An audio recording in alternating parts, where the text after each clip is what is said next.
As U.S. tariffs weighs heavily on African nations, many are looking for ways to cushion the impact, whether through diversifying their economies, strengthening regional markets like the African Continental Free Trade Area, or negotiating new trade agreements.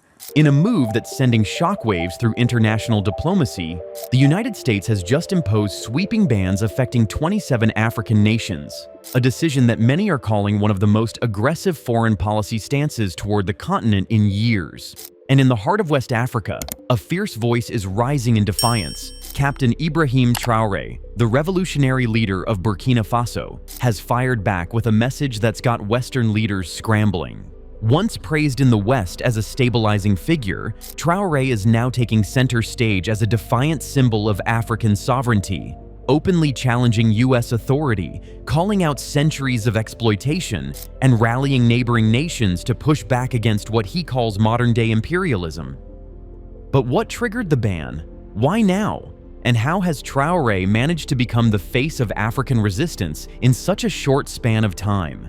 Today, we're breaking down the bold moves, the global reaction, and the rising storm between Africa and the West, with Traoré at the eye of it all, the U.S. ban and its implications. In a move that has sent shockwaves across the African continent, the United States recently imposed a sweeping ban on 27 African nations. While the full details of the ban remain under close examination, its broad and undefined scope has already triggered intense diplomatic concern, speculation, and debate. The action, which restricts various forms of cooperation between the U.S. and these countries, has raised fears about a chilling effect on international trade, economic development, and diplomatic relations between the U.S. and Africa. Many African leaders view this ban as emblematic of lingering neocolonial attitudes, a move by a global superpower to reassert dominance over Africa's political and economic trajectory. The perception is that such punitive measures are not only an attempt to punish African nations for pursuing independent governance models, but also strategically designed to influence internal decision-making, especially as many African nations increasingly challenge traditional Western alliances. The imposition of such a ban reinforces the idea that Africa's sovereignty remains vulnerable to external manipulation, despite decades of independence from colonial rule. The timing of the ban has only added to its controversy. It comes at a moment when a growing wave of political consciousness is sweeping through the continent. Many African nations are striving to redefine their global partnerships, pivoting away from the reliance on former colonial powers and seeking new relationships based on mutual benefit and respect. Through organizations like the African Union, AU, and the African Continental Free Trade Area, AFCFTA, African countries are pushing for greater regional integration and economic independence. The imposition of this ban is widely viewed as a direct threat to these ambitions, signaling an unwillingness by the U.S. to recognize Africa's agency in shaping its own future. Critics argue that the U.S. ban undermines African sovereignty and weakens international trust. This move, they say, may inadvertently drive African nations to seek new alliances elsewhere, particularly with countries like China, Russia, and other emerging global players who have been more receptive to Africa's desire for independence. These nations are willing to offer economic, military, and diplomatic support without the political conditions that often accompany Western assistance. As such, the ban could lead to a shift in the global geopolitical alignment, with Africa gravitating toward multipolar partnerships rather than remaining tethered to a Western-centric world order. In the long term, the ramifications of this ban could extend far beyond just economic or diplomatic tensions. African nations may accelerate their pursuit of regional self-sufficiency and collective security, redefining Africa's role on the world stage in the process. This shift toward autonomy could herald a new era in international relations, where Africa is no longer seen as a dependent partner, but as a key player in shaping global geopolitical dynamics. Captain Ibrahim Traoré, a voice of resistance. Captain Ibrahim Traoré, the interim president of Burkina Faso, has emerged as a powerful voice challenging Western influence and dominance in African affairs. Since coming to power in September 2022 following a military-led transition, Traoré has consistently advocated for a new era of African sovereignty, urging the continent to reclaim its political and economic independence from foreign control. In response to the recent U.S. ban on 27 African nations, Captain Ibrahim Traoré delivered a bold and unflinching message condemning the move as a clear manifestation of neocolonialism. Traoré argued that such actions were designed to destabilize African countries and foster division, all under the guise of diplomacy. He characterized the ban as an attempt to undermine Africa's growing efforts towards sovereignty and self-determination. In a powerful statement that resonated across the continent, Traoré declared, "A slave who cannot assume his own revolt does not deserve to be pitied," urging African nations to stand firm against external pressures. This declaration was not only a call to resist subjugation, but also a reminder that true liberation comes through unity and self-governance. His words have sparked widespread support among African citizens and leaders, further fueling the continent's drive for greater independence and regional solidarity. Traoré's message has resonated with many across the continent, particularly among younger generations seeking an assertive break from dependency on former colonial powers. He continues to champion regional cooperation, advocating for solidarity among African nations in the face of external pressures. Through his leadership and unapologetic rhetoric, Captain Ibrahim Traoré has become a symbol of resistance, representing a new chapter in Africa's push for true autonomy and collective dignity. Economic reforms and resource nationalization. Under the leadership of Captain Ibrahim Traoré, Burkina Faso has launched a series of bold economic reforms aimed at fostering self-reliance and reducing the country's dependency on foreign powers. Central to this new economic vision is the nationalization of the gold mining industry, one of Burkina Faso's most lucrative sectors. By reclaiming control over its mineral wealth, the government seeks to ensure that the profits generated from gold extraction directly benefit the Burkinabe people, rather than enriching foreign corporations or being siphoned off through exploitative contracts.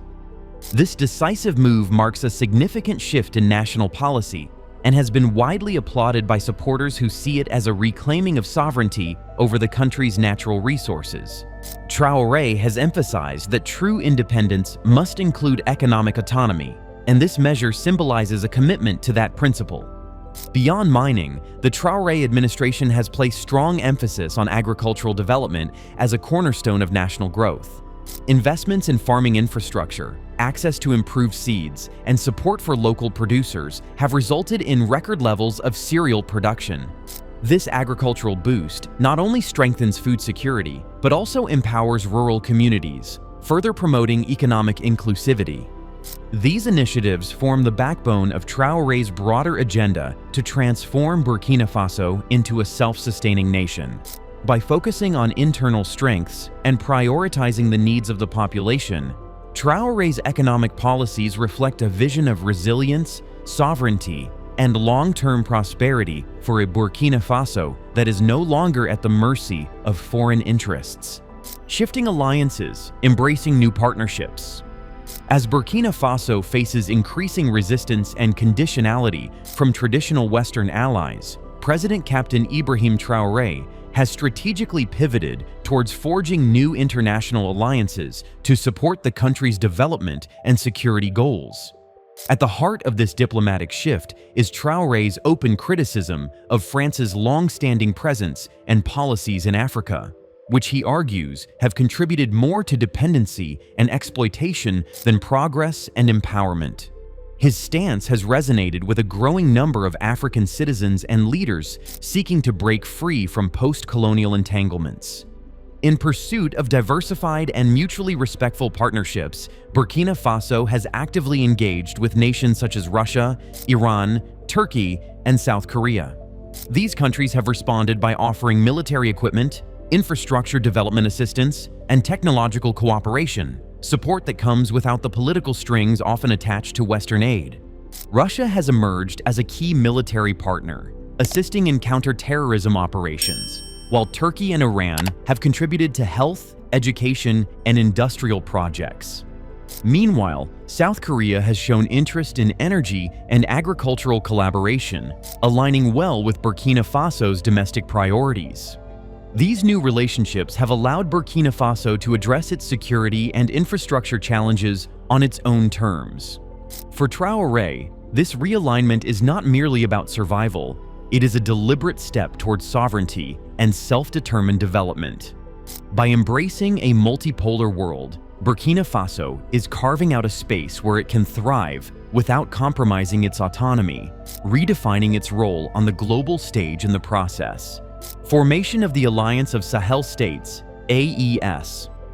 In a historic and strategic move, Burkina Faso, Mali, and Niger have come together to form the Alliance of Sahel States, AES, a new regional bloc designed to enhance economic cooperation and collective security across the Sahel region. The formation of AES signals a significant geopolitical shift as member states distance themselves from traditional West African institutions, particularly the Economic Community of West African States, ECOWAS. Captain Ibrahim Traoré of Burkina Faso, along with his counterparts in Mali and Niger, has openly criticized ECOWAS for what they perceive as its inability to support member nations during times of crisis and its susceptibility to Western influence. The AES was conceived as a platform for greater autonomy, enabling member countries to address regional challenges with homegrown solutions and unified political will. One of its primary goals is to bolster security cooperation, particularly in the fight against terrorism and insurgencies that have plagued the Sahel for over a decade. Joint military coordination, intelligence sharing, and defense capacity building are central to this initiative. Beyond security, the alliance is also focused on economic development and sustainability. The member states have pledged to collaborate on cross-border infrastructure, agricultural innovation, and energy projects aimed at improving the livelihoods of their citizens. This emphasis on mutual benefit and shared responsibility marks a break from externally dictated policies and signals a renewed commitment to African-led progress. By prioritizing solidarity, sovereignty, and self-determination, the Alliance of Sahel States seeks to redefine the dynamics of regional cooperation. It reflects a broader movement across the continent, an assertion that Africa must unite to address its challenges, secure its resources, and chart its own path forward in an increasingly multipolar world. Public support and national unity. Captain Ibrahim Traoré's assertive leadership and defiance against foreign interference have sparked a powerful wave of national support in Burkina Faso. His stance, rooted in the ideals of sovereignty, dignity, and self-determination, has resonated deeply with the Burkinabe population, particularly at a time when citizens are increasingly disillusioned with the perceived failures of international partnerships to deliver real progress. Since assuming power, Traoré has consistently advocated for policies that reflect the will and interests of the people. In response, public support has grown steadily, culminating in massive rallies across the country, particularly in the capital, Ouagadougou. These gatherings have seen thousands of citizens take to the streets, proudly waving Burkinabe and Russian flags, a symbolic gesture that illustrates not only solidarity with the government, but also support for Burkina Faso's pivot away from traditional Western alliances. This groundswell of grassroots enthusiasm is about more than just political alignment. It reflects a collective yearning for national dignity and a belief in a future that is determined by Burkinabe hands. Traoré's rhetoric, which emphasizes reclaiming the nation's wealth, fostering self-reliance, and uniting in the face of foreign pressure, has inspired a renewed sense of purpose and national unity. Citizens across demographics, youth, farmers, military personnel, and intellectuals alike have echoed calls for a Burkina Faso that can stand proudly on the global stage. Moreover, Traoré's approach to governance has revived conversations around African solidarity and the right of nations to define their own paths. His popularity demonstrates that bold leadership rooted in national pride and accountability can mobilize entire populations, even amid economic hardship and security threats. In many ways, the people's unwavering support for Traoré is a powerful reminder that authentic leadership, grounded in the interests of the people, can become a unifying force. It is this unity that now fuels Burkina Faso's journey towards sovereignty, stability, and self-determined development. A new chapter in African sovereignty. The recent U.S. ban on 27 African nations has triggered widespread condemnation, but more importantly, it has sparked a renewed wave of consciousness across the continent. Far from weakening Africa, this controversial move has acted as a catalyst, accelerating efforts among African nations to assert their autonomy, redefine their global relationships, and pursue deeper regional integration. At the center of this unfolding shift is Captain Ibrahim Traoré of Burkina Faso, whose bold leadership exemplifies a new generation of African voices demanding respect, dignity, and self-determination. Rather than retreat under pressure, Burkina Faso and its partners in the Alliance of Sahel States, AES, have embraced this moment as an opportunity to sever outdated ties and forge a new path rooted in sovereignty.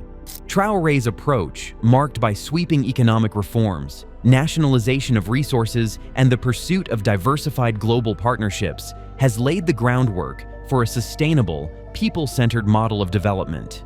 His critique of neo-colonial interference has not only galvanized national support, but has also resonated across borders, inspiring similar movements in neighboring countries. The formation of strategic alliances with countries such as Russia, Iran, Turkey, and South Korea reflects a broader rejection of dependency and a shift toward a multipolar world where African nations engage on equal footing. The creation of the AES further underscores this momentum, promoting regional solidarity and collective self-reliance in the face of shared challenges. As the geopolitical landscape continues to evolve, the actions of Burkina Faso and its allies mark the beginning of a new chapter, one where African sovereignty is no longer an aspiration, but a deliberate, ongoing reality. Through unity, courage, and a commitment to charting their own course, these nations are boldly redefining what it means to be truly independent in the 21st century. Captain Ibrahim Traoré's response isn't just defiant, it's strategic, calculated, and rooted in a growing movement that demands Africa no longer be treated as a pawn in global politics. His words are echoing across borders, sparking unity among nations that have long felt sidelined by Western powers. And as 27 nations brace for the full impact of the US sanctions, a new alliance may be forming, one that refuses to bow to the old world order. The question now isn't just about who holds power, it's about who controls the narrative. Is the West ready for a united Africa led by bold voices like Traoré's? Or will the sanctions drive deeper divides and geopolitical instability? Either way, the global chessboard has been shaken. Let us know your thoughts. Is Traoré the voice Africa needs, or is the West justified in its stance? Hit like if you found this breakdown eye-opening, subscribe for bolder takes on global power plays, and tap that notification bell, because this story is far from over.